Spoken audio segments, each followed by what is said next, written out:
Yes. All right. Happy New Year, everybody, my fellow Kane fans, and whoever else might not be a Kane fan, but you stumbled onto my channel. I welcome you equally. Please hit the like button. Yeah, again, Happy New Year. I see a lot of you guys are active in the chat. What's going on? Mauricio, what's going on, sir? Rocky, what's good? Quinn Ewers, we'll get into Quinn. We'll get into the quarterback situation a little bit. But yeah, Happy New Year to all you guys. Welcome to 2025. Yes, Guidry is finally gone. We can rejoice. Look, I never wish ill will on coaches that get fired as people. You know, I'm sure they're going to land somewhere else and do just fine. Guidry will land somewhere else and make money, I'm sure, but it won't be here. His defense was subpar, to say the least. And that's what held us back this year. And Guidry, he had to be held accountable, which I totally agreed with.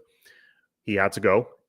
We need to change. And we are going to have more changes, most likely, on that side of the ball. It's not just going to be Guidry. Typically, if a coordinator leaves, their assistants follow. And I'm sure that whoever we bring in, they're going to be tasked. I hope they're going to be tasked with building their own staff.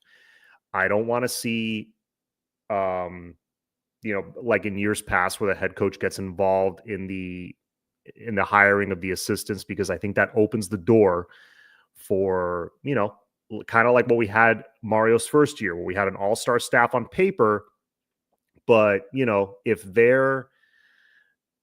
they're not on the same page, I mean, if there's no chemistry between the coaches, then the players get different messages, and then you have miscommunication on the back end, and then you give up big plays, which is what happened a lot in 2022. Literally, you gave up a lot of big plays because of communication. Look who you had on that secondary. You had Cam Kinchins, James Williams. You had Tyreek Stevenson. You had Corey Couch, all guys that are in the NFL right now. And Kevin Steele. You had four or five NFL DBs and Kevin Steele. You would think, you see that on paper, you think, oh, well, at the very least, Miami's going to lock it down in the back end. No, it didn't happen that way. So just because you land a big name or the name you like doesn't mean it's going to fit. So I caution you guys. There's going to be probably a lot of excitement with who we end up hiring. I don't know who that's going to be. I'm hoping we just go for broke and go get a big name. If it's somebody like Will Muschamp, great. Pat Fitzgerald, awesome. I do like Santucci, the guy from Georgia Tech. I think he's solid. I think he's a young up and comer, but I think it's got to be somebody bigger than that, because they're going to be tasked with basically they're going to be given a lot of autonomy and asked to run the entire defense. Like, hey, that side of the ball's yours. Mario going into year 4, I think he has to really assume that CEO role. Yes, Jim Leonhard, Chris, that is one of my top choices, because he's the perfect combination. He's pretty young. I think he's only like 42. He's in the NFL right now as a position coach, but he had a ton of success. If you look up what he did at Wisconsin, he was there 6 years, I want to say, as the DC, 5-6 years, like 2017 to was it 2022? Something like that. I have the years. You know what? I wrote it down. Let me look back at my notes. Jim Leonhard. All right. 2017 Broyles Award finalist. That was with Wisconsin as the DC. He's currently the DB coach and passing game coordinator for the Denver Broncos. Being younger nowadays, I think, you can connect with the players a little bit more. I think that is important. He's known for his blitz packages. I think that would fit perfectly with the guys that we have. From 2017 to 2021, he had top 10 defenses 4 out of those 5 years. And I think in 2 of those 4 years, he had the number 1 defense, the number 1 scoring defense in the NCAA. So, actually, no. there's two different things. There's scoring defense and total defense. He might have been number one in total defense, but still, that's a hell of a track record. Jim Leonhard probably would be my top choice. And I think he's done enough when he was at Wisconsin, and he has enough experience that if you give him full autonomy to build his own staff and do all that stuff, I think he would take the ball and run with it. I think he'd do a great job. He's a bigger name now in the coaching world. So, and he's only 42, 43 years old, just entering his prime as a coach. Somebody like that would be perfect. But again, somebody like a Will Muschamp, Pat Fitzgerald, those names have been thrown around. They have obviously lots of head coaching experience. So someone like that who has been a head coach in the past or is one now, that would be willing to come over and be a DC here. But basically that is, you're running that team like you're the head coach, and you're bringing in your own guys and just keep develop the way Shannon Dawson and that assistant staff has developed our offense for the last 2 years. Because I don't agree with it at all. There's this myth going on that the development hasn't been good. I agree with that on the defensive side of the ball. There was a lot of regression, but I think, again, that was just schematics and lack of communication, and a lot of things just went wrong. I think we have good players on defense. They were just not put in the right position to succeed. Hopefully, new guy can come in next year with a couple of added pieces and we'll kill it. And when I say kill it, I mean go from allowing 42 points a game or whatever it was to, get into that top 30 in the nation scoring defense, where we're, instead of allowing 40 something points a game, we're allowing 22 points a game, 23 points a game. If you're allowing in the 20s with what our offense can do next year, assuming we have at least a decent quarterback, I think you're going to win most of your football games. So at least get into that top 25, top 30 scoring defense, and we'll do really well. Harris hit the portal. Yeah. You're talking about Jaden. Yeah. It came out yesterday that he was hitting the portal. Some names coming out: Orgeron, Mel Tucker, Clint Hurt. I would love Mel Tucker or Clint Hurt. Mel Tucker, obviously, he's got some, compliance situation there. He had the allegations, and it depends if, Miami would want to touch that. They both, as far as I know, they both coached at, they both being him and Mario, they coached at Alabama together. They came up in that system together. Mel Tucker, I'd take in a heartbeat. That's a big name. That's a guy with head coaching experience at Michigan State. Do you give him the task to build his own staff and build his own defense and develop and all that stuff? That's a good name. All that other stuff aside, but we got to see if they'd be willing to, do that. Clint Hurt is another good one because, look, he got a lot of flack when he was one of the assistants here. I know he coached the D-line 08, 09, those years. We had guys like Marcus Forston, Adewale Ojimo, Marcus Robinson. We had a couple of guys, but none of them really developed into NFL stars, which we kind of expected, especially a guy like Marcus Forston, who was a 5-star recruit back then. Definitely the D-line didn't perform up to the standard that we wanted back then in the late 2000s. But Clint Hurt was a very young guy.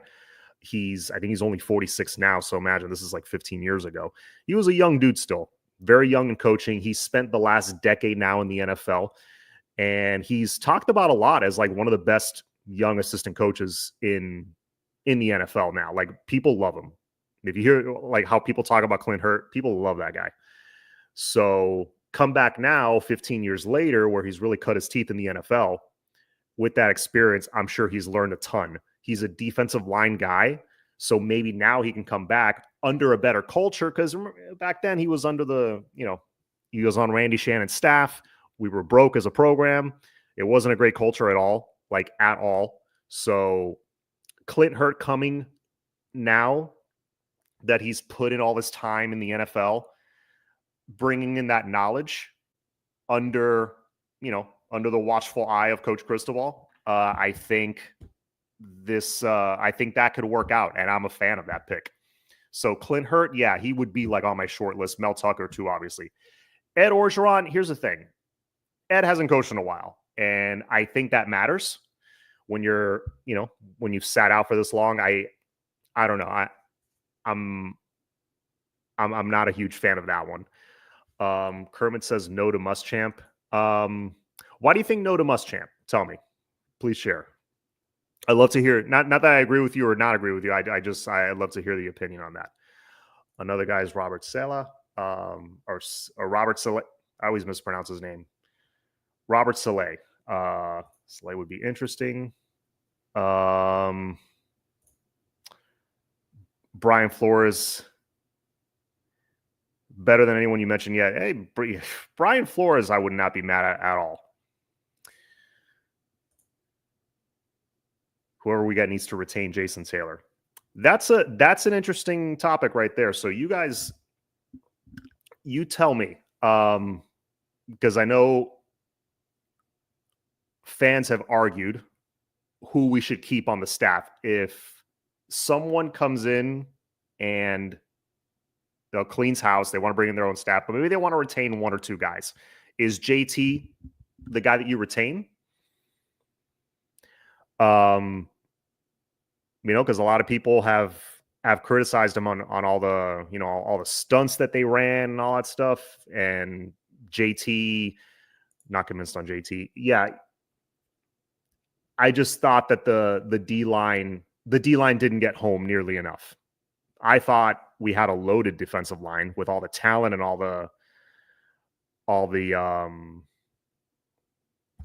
bodies and the depth that we had.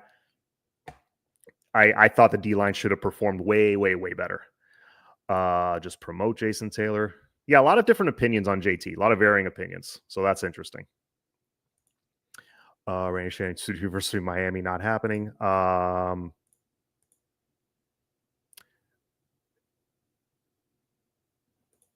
Randy Shannon pay, and he will say, are you guys, hold on, are you guys talking about bringing in Randy Shannon? I missed that part. I would not bring him. Hell no. Not in a million years. No, thank you. JT will run aggressive 4-3 like Dolphins when we had Jimmy. Yeah, I don't think JT is ready to become a coordinator. Tim Banks, top 10 defense the last 5 years, 3 out of the top 5, and recruit Florida Town.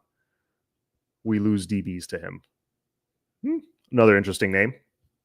Look, a lot of names that I wouldn't be mad at, because I ultimately want change.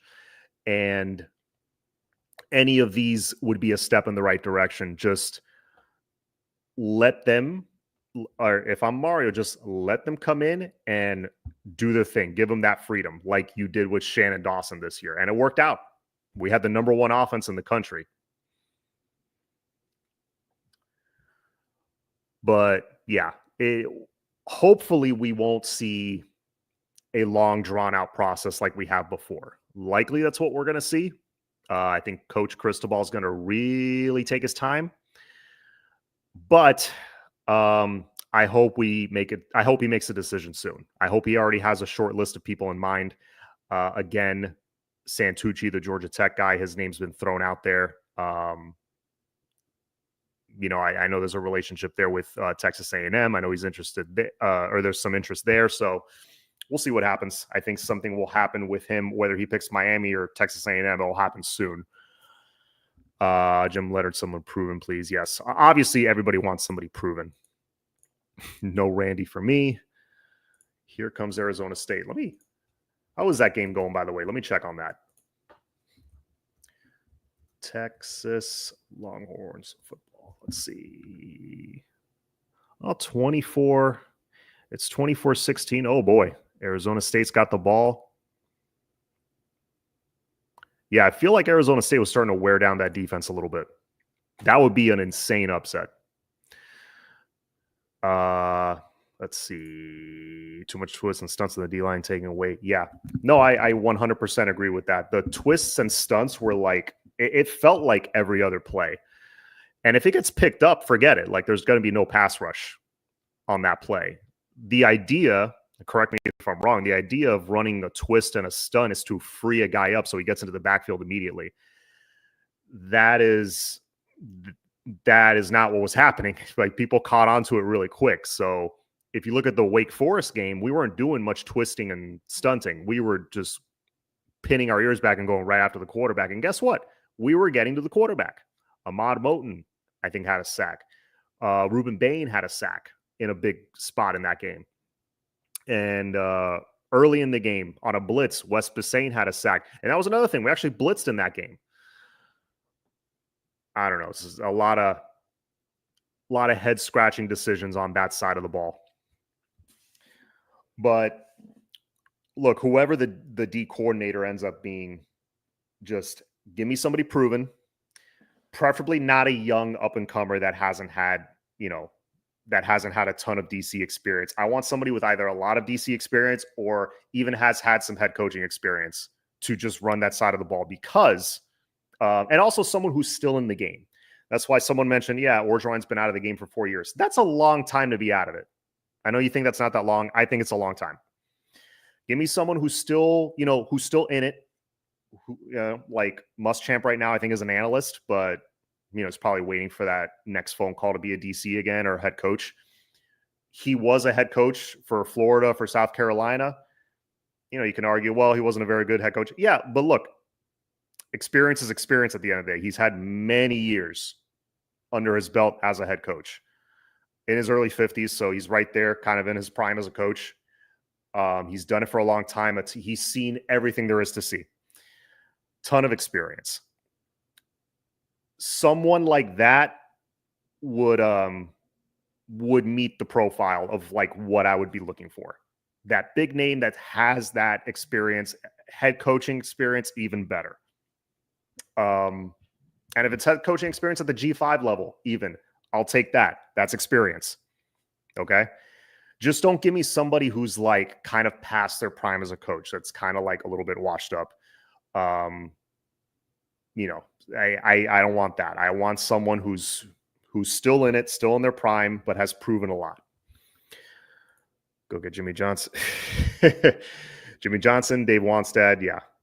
That was at one time, that was a dream team of coaches on defensive coordinator more than GT.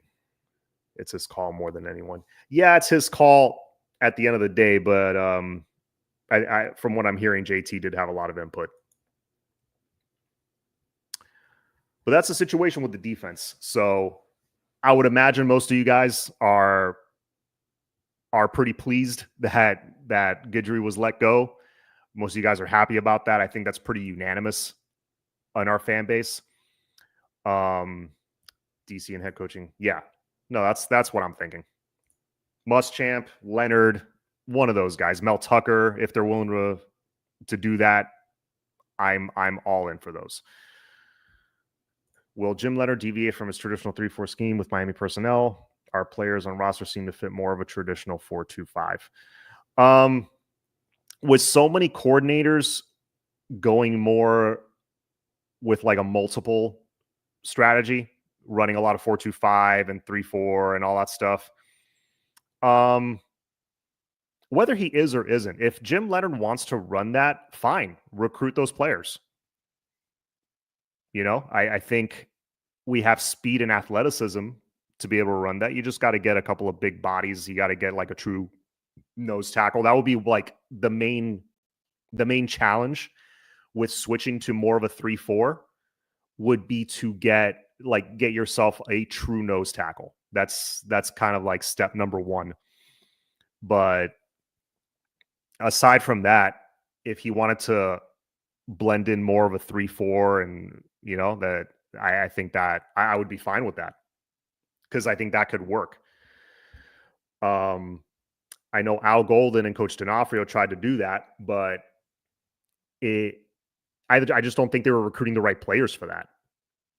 They were trying to get the players that they had, which were very like 4-3 downhill kind of players. They were trying to bulk them up and make them add weight and make them play that 2-gap style. They were trying to put a square peg in a round hole. It didn't work.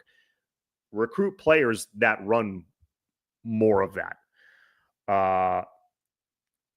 But I just think Jim Leonhard is going to come in. He's going to develop. I think he's a good teacher. And he's a safeties guy. He's a secondary guy. So I think he'll really work well with that secondary. Now, an interesting thing is the two DCs we've had are both like secondaries guys. You know, they work with the secondary directly. It hasn't worked out. So would you guys want someone like a Clint Hurt that's more of a D-line guy just for a change? Because that's something that crossed my mind. I would still go with Jim Leonhard or Clint Hurt, but Clint Hurt's on my short list. Or focus on his boys playing. Do we need to get DC quick in order to get portal help on defense? I mean, that would be ideal. Yeah, for sure. Ooh, game is tied. Let me refresh here. Yep. Tie game. Oh boy. That's interesting. It was 17-3, right? I think. Algon was a bad coach and car salesman. Yeah, I don't disagree with you there. It's killing it as a DC, but he's also coaching under Marcus Freeman, who's an amazing defensive mind.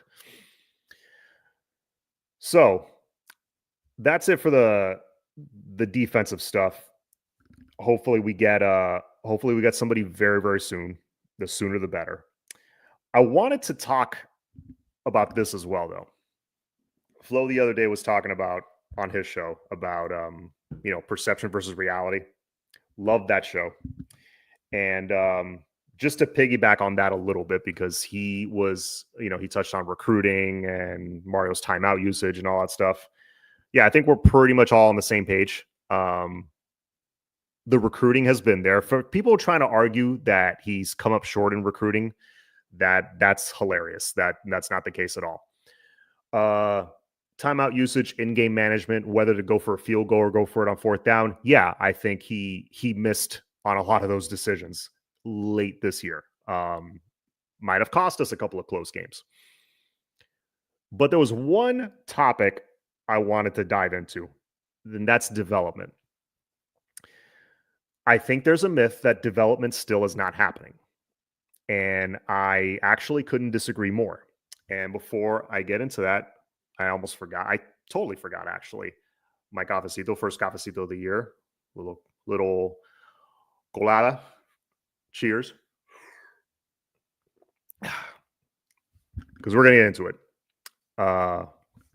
John, read what I just said. Let's see. Mario blew it several times when he had a chance to get Corey Raymond. And we have Pickett and so many more. That's where the problem lies. End of story. Okay. Horton development. So, yeah. I got a little cafecito, a little coladita in me. Let's talk development. All right. So, yes, recruiting has been there, obviously. If you look at the offensive side of the ball, let's start with his best position. Let's start with offensive line. Offensive line as a unit, I think it's amazing the short memory fans have. And it goes back to is the program progressing? Are they not? My answer to that is yes. Was this a successful season? Depends who you ask. What's your standard for success?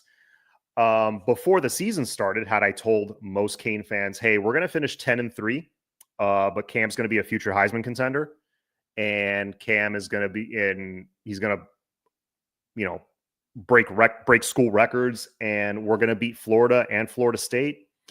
Florida State's going to be awful. If you told fans that, I was like, yeah, that's a pretty good year. If you told them that before the season, that we're going to blow out Florida and all this stuff. You look at how the season ended, obviously it was very disappointing. Very, very, very disappointing. And a lot of people they forget what happened recently. They forget what happened in the last 20 years, and they just say, oh, it's, the program's heading in the wrong direction. I don't see any improvement, blah, blah, blah, blah, blah. Could not disagree with that more. Those same people usually say, and I'm sick of this argument, that, oh, but if we didn't have Cam this year, if we didn't have Cam, blah, blah, blah, fine. If Mahomes wasn't on the Chiefs wouldn't be what they are. If Brady wasn't on the Patriots, they would not have won a single Super Bowl. If Jordan wasn't with the Bulls wouldn't have won shit. Let's look at a Canes example. The 2017 team that started 10-0. Take Jaquan Johnson off that team. They don't start 10-0. They probably start like 7-3. Okay? The amount of big plays that he stopped, it's insane if you go back and watch the tape. And the coaches would talk about it all the time. Like, that dude made so many touchdown saving tackles and saved so many big plays. So what? Yeah, you take the best player off a good team. Yeah, of course, it's going to be a completely different team, especially a player that dominant. So I'm so sick of that argument. Look, we won 10 games. Does it, like, are you saying it only counts if we have a mediocre quarterback? Oh, now your 10 wins count? No, they still won 10 games.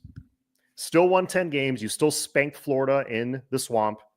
You still dominated FSU running like 4 plays. Yeah, I don't want to hear that. But like, there is progress. Another example of this progress that I'm talking about is the offensive line over the last 20 years has been consistently mediocre to bad. Okay, we have not had an offensive line like we have now, like we've had the last couple of years. You need an offensive line to be good. That's end of discussion. To be a contender, you need to be good in the trenches. And at least on the offensive side of the ball, night and day difference. That has completely changed. And what Mario has built, it's sustainable. So we actually have a great offensive line now. We're actually a physical football team now. Couldn't say that for the longest time.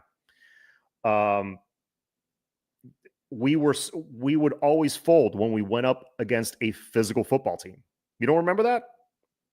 Turn on the tape again. You know, anytime we played Wisconsin in those bowl games, anytime we were in a tight game against Virginia Tech or Virginia or Duke when they had David Cutcliffe or, you know, Georgia Tech, whenever we faced someone that just hit us in the mouth, that was like that kind of style, we would either fold and get embarrassed, or we would have, you know, we'd be stuck in a close game with a team we should have no business being in a close game in.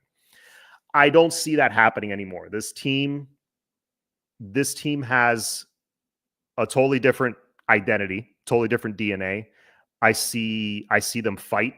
You know, I see them really like, I don't see them quit in a game, which used to happen like multiple times a season before.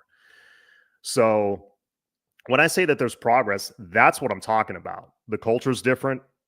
It's, you know, I do see a lot of improvements. Is there room for improvements? Yes, absolutely. I'm not saying the job is done by any means. There's still a lot of work to do. But yes, I think there's definitely progress. Look at the offensive line. Matthew McCoy, he came in as a 3-star recruit. He's developed. I think we can all agree there. Ines Cooper came in as a 3-star recruit, lost a ton of weight. He's developed. Both of those guys are going to play in the league. Ryan Rodriguez, kind of a forgotten guy. He became a starter and played great against Florida, but then he got hurt. Jalen Rivers. People forget, again, the short memory. People forget going into 2023 that he was going to be the left tackle. Like a lot of fans were kind of iffy. And guess what? Jalen Rivers stepped in. He was left tackle all season last year, or most of the season this year. He was hurt, but all season last year, and he freaking killed it. He was awesome at left tackle last year. And that's not even his position, really. He's more of a guard. That's probably what he's going to play in the league. But he came in, stepped up to the plate, played great left tackle. You never heard his name ever, which is a good thing for a tackle. Who else? Cece, Maui Noah. Again, a guy that's probably better as a guard. Started at right tackle as a true freshman. Looked good for a freshman, but made a lot of mistakes. This year as a sophomore, he allowed a minimum amount of pressures, a minimal amount of hurries. I don't know how many sacks he allowed, but it wasn't much. That was another one that was like very quiet. You put him at right tackle and you really didn't have to worry that much. So that entire, I mean, again, I know that's Mario and Miraball's bread and butter, No shock there. But the offensive line, I mean, that is something they've been trying to fix for almost 2 decades, and they finally fixed it. So that's great. Wide receiver. Somebody mentioned Horton. Yeah, Horton developed a ton the last 2 years, a ton. And that's something that plagued us for years also. Wide receiver development was terrible here. You'd have guys like Travis Benjamin, LaRon Bird, Aldarius Johnson, Stacy Coley. Philip Dorsett, I would say, is one that, like, obviously he was a first rounder. I can't say much to that.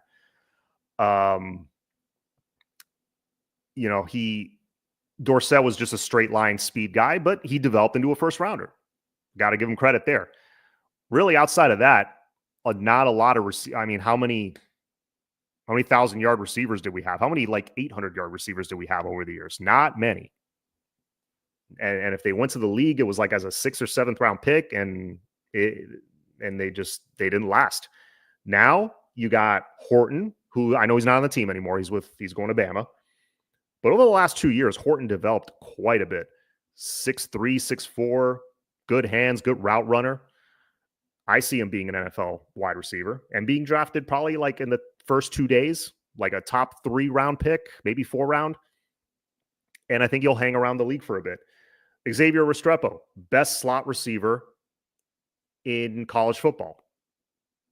Had over 2,000 yards the last couple of years and broke a bunch of Miami records that's saying something with the receivers we've had over the years.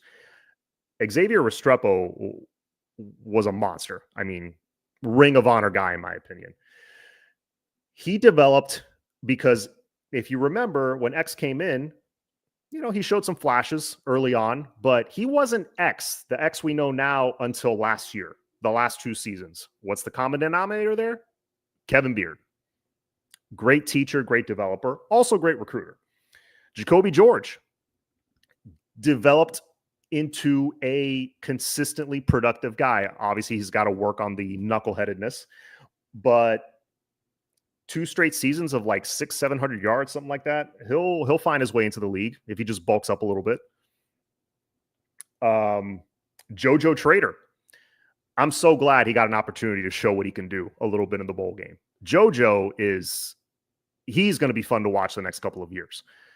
That's a guy that they scouted, they identified, and they were like, we need this guy on the team. Brought him in, and I think he is what we thought he was. High 4-star, borderline 5-star kind of guy.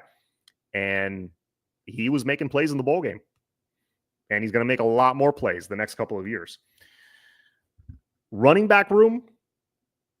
How often have we had a 1,000-yard back the last 20 years? Not very often. Damian Martinez just did it. Then you got Mark Fletcher, who at times looked like the best back in the room, which is saying something. Jordan Lyle comes in, again, scouting. Jordan Lyle, when we recruited him, we had just lost that kid from Alabama. I'm forgetting his name right now, that flipped to Bama right before signing day. We filled that spot with Jordan Lyle. Jordan Lyle, we all kind of thought, okay, that's a good consolation prize. We'll see what he can develop into.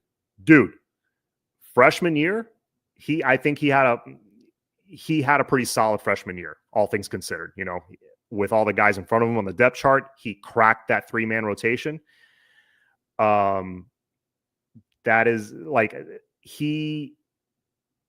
he really showed me something this year, like his size, his patience. There was run in the bowl game that it was 3rd and 1, 3rd and 2.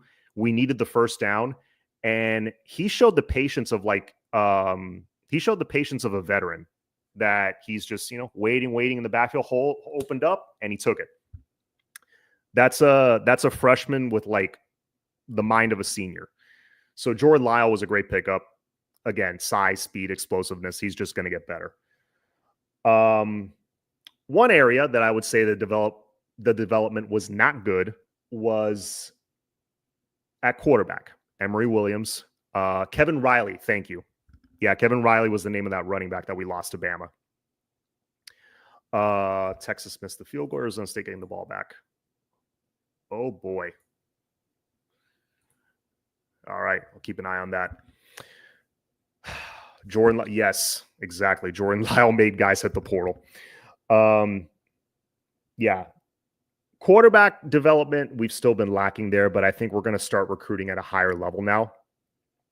We'll see what happens with Luke Nickel while he's here. We'll see what happens with Darion Coleman while he's here. But yeah, I think we all expected a little bit more from Emory, especially after what we saw, the flashes we saw as a freshman. Yeah, it's unfortunate, but that was one room that we didn't really see development in.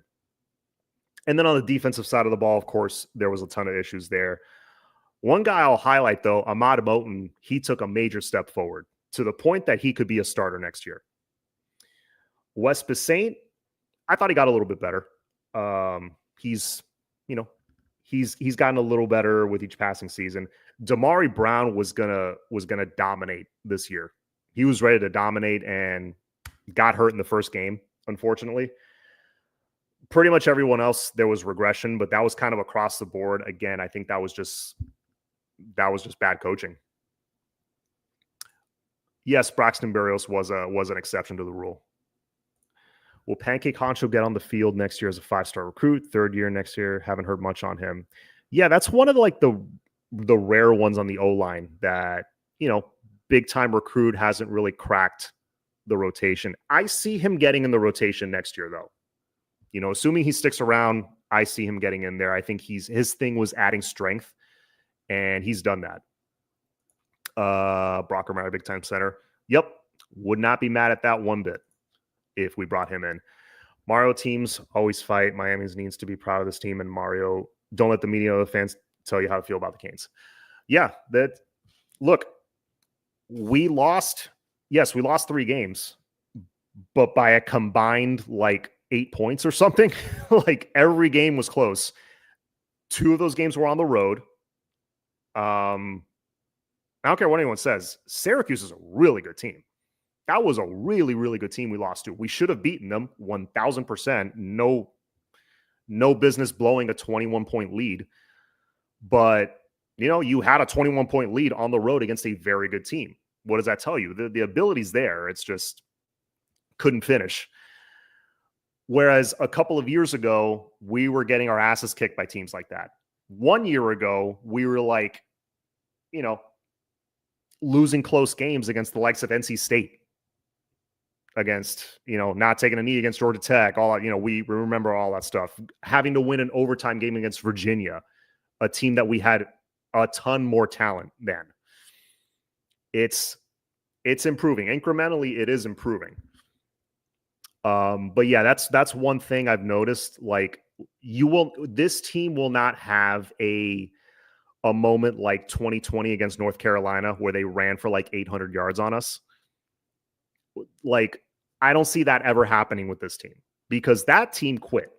This team doesn't quit. And I think that's really big. I agree at 3:30.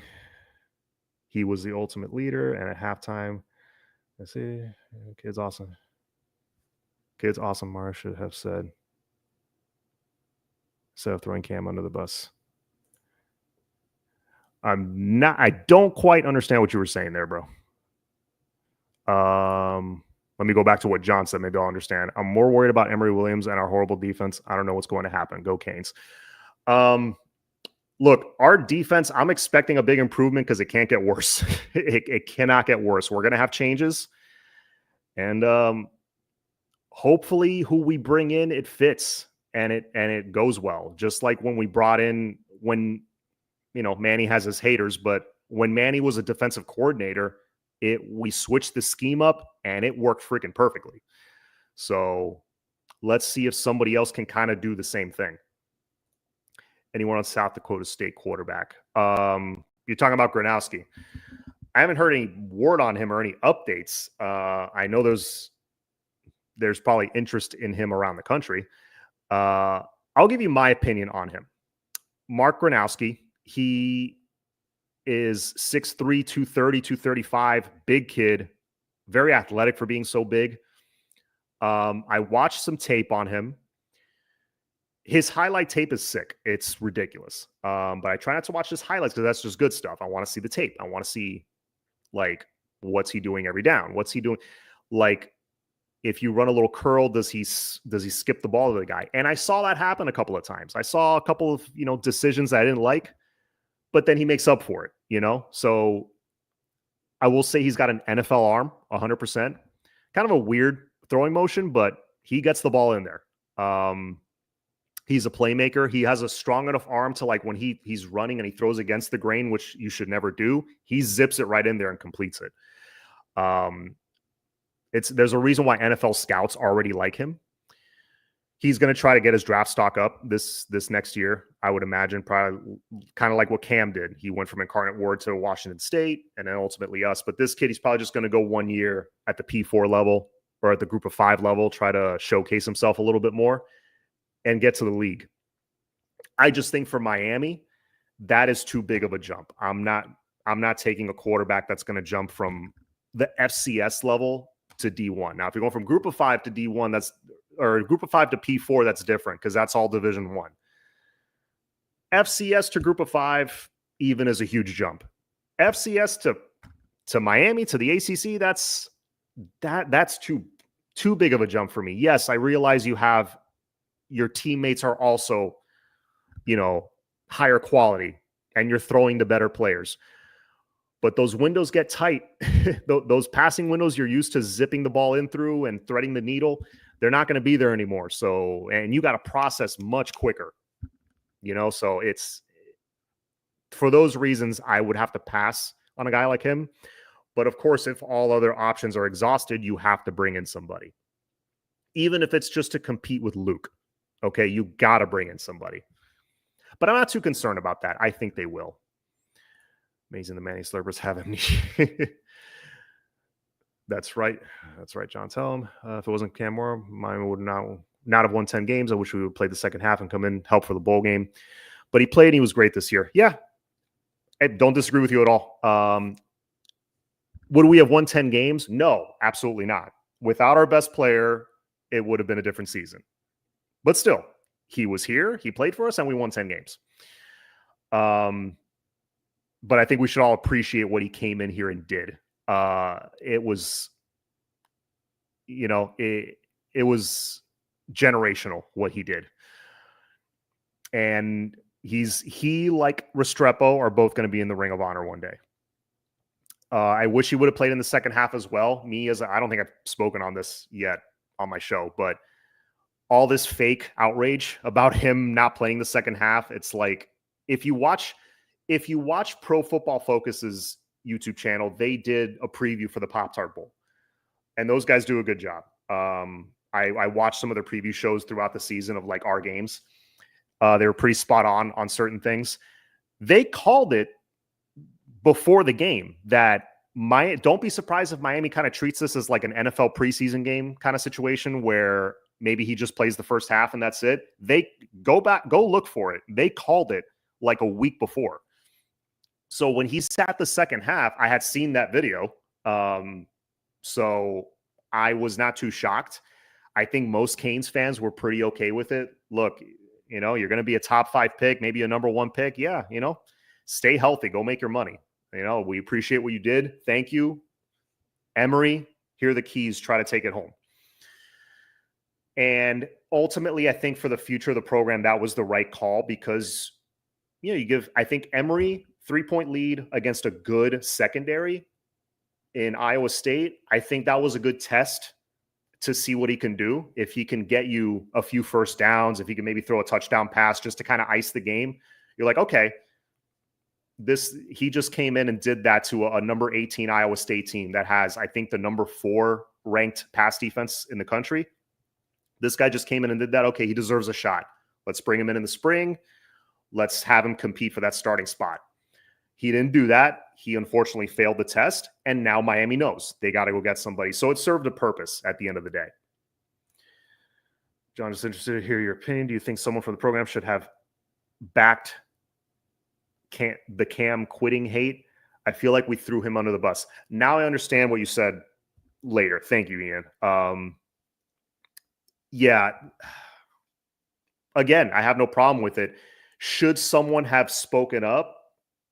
Yeah, maybe, but also, Mario doesn't care for the media much, especially people who try to do stuff like that and throw his teammates under the bus.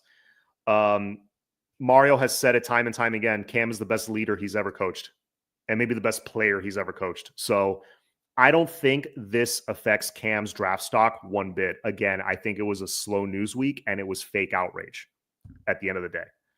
Yeah, people just started. I see what you were saying now, Ian. Yeah, people started hating on him and it just like it was like a snowball of all these people trying to get in on it and trying to get, clout on Twitter. I didn't get it.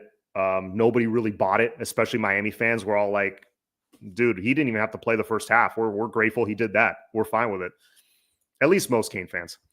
I have fun watching our offense dominate this year. Defense definitely let everyone down. Agreed. Hope we can buy Kyler, bring in some old school Miami Hurricanes to the defensive side. One would hope. Popo. Popo showed flashes. He was pretty good. I need to see a little more, though. I would have loved, he missed an assignment on that trick play, the one where the guy stepped out of bounds against Cal. I don't know if you guys remember that on the 4th down. I believe that was his guy. So, he made some young guy mistakes, but I think this year is going to be big for Popo. But yeah, I like the flashes that I saw. I like the flashes I saw from Zaquan, even though he got beat in coverage a couple of times. He's got to work on that. But dude, that talented, I'm not concerned. What I love from Zaquan was the way he hit. That got me excited. Him just lowering the boom on people. And then you got Poiser coming in who does the same thing, who's an even bigger guy. Add one more safety, and that safety room, I think, is set. Let's see. Malik Bryant. Thank you, Terrence. Yeah, Malik Bryant was another one that I think he's a sophomore now. Switched to D end. He was one of our more consistent edge rushers, to be honest with you. Teams really focused on getting the ball out quick to kind of neutralize our pass rush. But of guys that kind of like showed up consistently and were there and gave good pressure and were in on a lot of plays, yeah, Malik Bryant was another good one. Concrete. What's going on, my friend? Haven't heard from you in a while. Word is the staff had to hide Cam's helmet during the second half. Yeah, look, man. This narrative of Cam just not wanting to play, like, I think this was either planned from the beginning and and Cam was, fine with it, or it's like what you said, he wanted to play and they're like, no, we agreed, you're not playing the second half. Definitely it wasn't Cam just saying, nah, I ain't playing. I would be really, really shocked. There was a comment I saw. John, I want to say congratulations on the channel, almost 3K. Thank you, Chris. I appreciate that. You and Flo do a great job. Love Coach Hayes too. Oh, Coach Hayes is freaking killing it too. Shout out to him.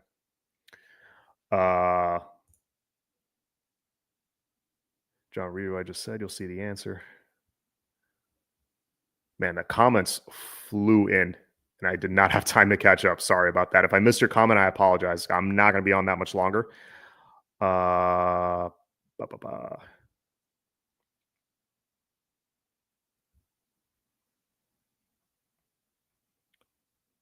Let's see. John, who do you think we landed the portal for our quarterback? Why did Mario allow some of these cornerbacks to come off the board? Do you think Emery was the guy, or do you think he'd land Mateer? Yeah, I think. I mean, we were really going for it with Mateer. What we offered him was nice. It wasn't that we got outbid. Sun's starting to go down. Let me turn my light on. There we go.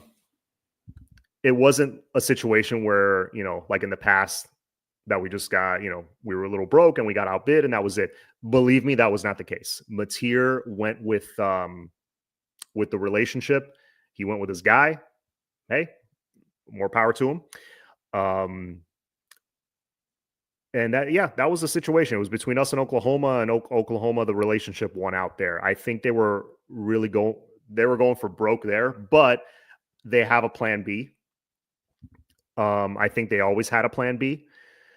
I think they wanted to give Emery a shot, and he failed that test, like I said. So I don't think, to answer your question, David, I think what you're getting at is did they have all their eggs in one basket with Mateer? No, absolutely not. There are some names. I don't want to say it publicly just yet, but there's a plan B. Wait, there's going to be a second wave hitting the portal. Remember, there's all these playoff teams that once their season is done, then their players have like a 5-day. I heard 2 weeks and I heard 5 days. I don't know if it was changed to 5 days, but they have a window of time where they can hit the portal after their last game. So that's why this week and next week will be very interesting. So do not fear. They're not like SOL at quarterback is what I'm trying to say. Like there's going to be options that are going to hit the portal, like legitimately good options.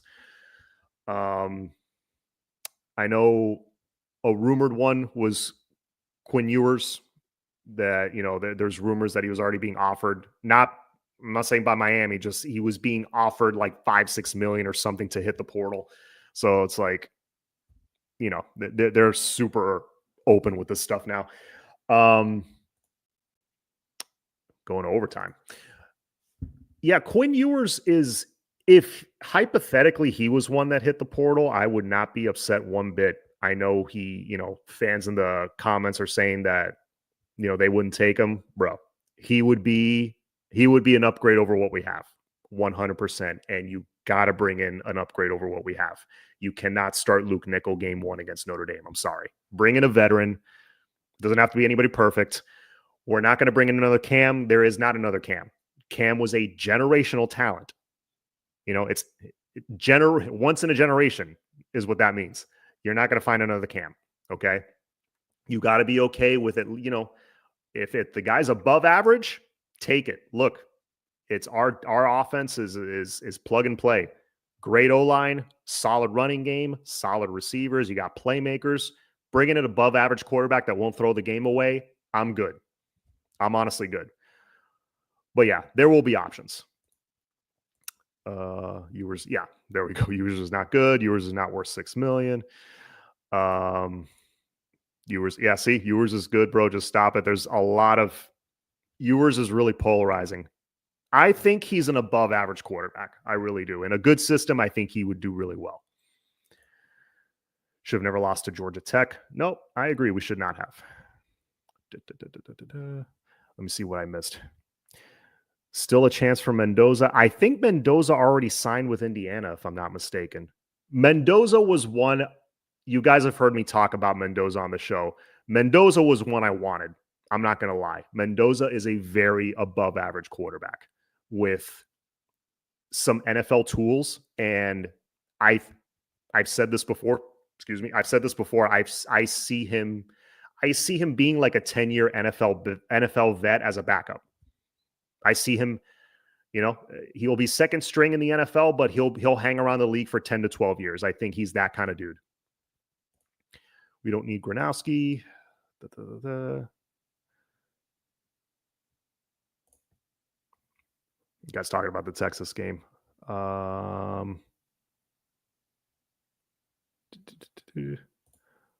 Overtime missed field goal for the win. Wow. Any chance for Mendoza? Yeah, I don't know. I don't know if there's a chance for Mendoza. Does Dorsey have a year of eligibility left? Yeah, Mendoza was like, funny you bring up Dorsey. Mendoza was like a more athletic Dorsey, in my opinion. More athletic, more accurate.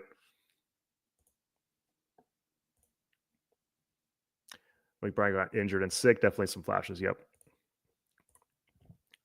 Hope we do something this year, but it's a tougher schedule next year. I don't know. I'm a Miami fan. I've been since I was 8 years old. I'm 44 now. Hope one day we see the Hurricanes dominate. I don't think we're too far from that. Look, the trajectory we're on, stacking classes, adding talent, I think is good. I think we're still on track. We could have fast tracked it this year if we beat Syracuse and maybe won the ACC. I think we could have beaten SMU. Maybe win a shootout against them if we made it like a like a trenches game and just like drain the clock and ran the football on them, maybe force a turnover. You never know. You never know. I wanted to at least make it to the game. And even if you don't beat SMU, you're still in the playoff. It could have really fast tracked things, like as far as like progression for the program if we beat Syracuse. But even losing to them, I think the trajectory is still there. It's still heading upwards. I really just I want to see next year. It's more of an eye test thing for me. Not so much like, hey, not at least 9 wins or at least 10 wins. It's not a win total so much. Obviously, I want that, but it's more of an eye test thing for me. Where first year we're getting dominated by everybody. Second year we're like losing games at the buzzer against like lesser competition, but it's like we're there. It's we went 7-5. The physicality is there. The running game's there. Third year, still have the physicality in the running game. Now you have an elite quarterback, and now you're starting to learning how to win, as they say, winning a lot of close games. Couple of good teams in there. I don't care about the rankings. Look, I don't care what anyone says. Louisville is a good team. We went on the road and we beat them. At one point, had a 2-touchdown lead on them late. Duke finished 9-3. Not a bad team. Ranked pretty high defensively. We beat them by like 3 or 4 touchdowns.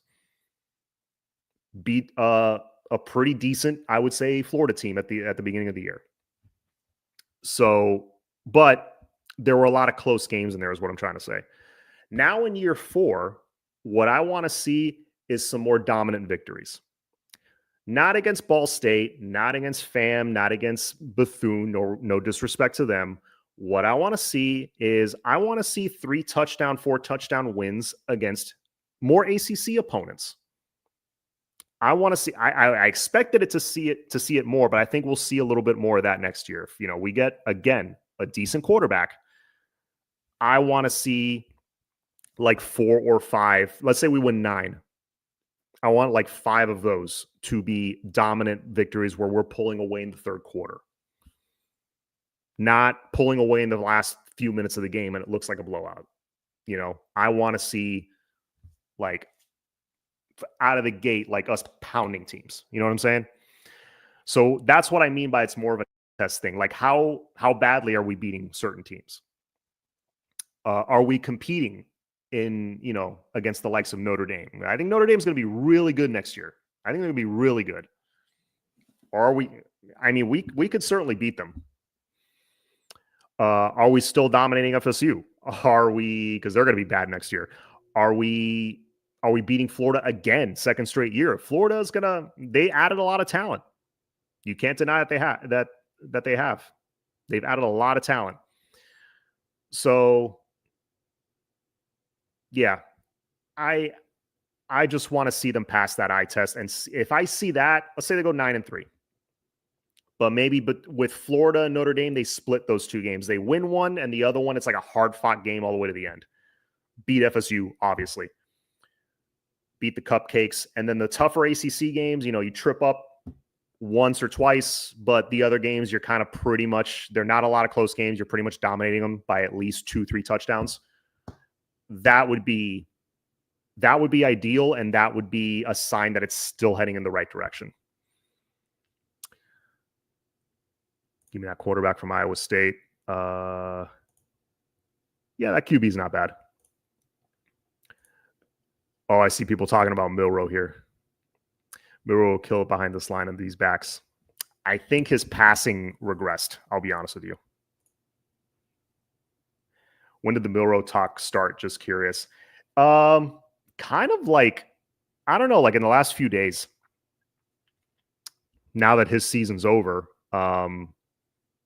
Yeah, I mean, Milroe's an interesting one because he didn't play behind the best O-line this year. His, DeBoer's style that he plays with, like his offensive style, I don't think meshes with Jalen Milroe very well. Milroe can come in here, assuming it's still Shannon Dawson. Behind this O-line, I think Milroe can fare much better. He's the best running quarterback in the country, hands down. I mean, if you blitz and you miss that dude, it's a touchdown. He's going to house it on you. So Milrose, I would say, is an interesting option. But anyway, I'll stop it there, guys. I'm an hour in, 130 in the chat. Thank you guys, as always, for being here. I'm going to go finish my coladita. Please enjoy the holiday. Enjoy your loved ones. I imagine most of you had the day off today. I'm going to go enjoy the rest of the football today. As always, go Canes. Have a good night, everybody. Take care.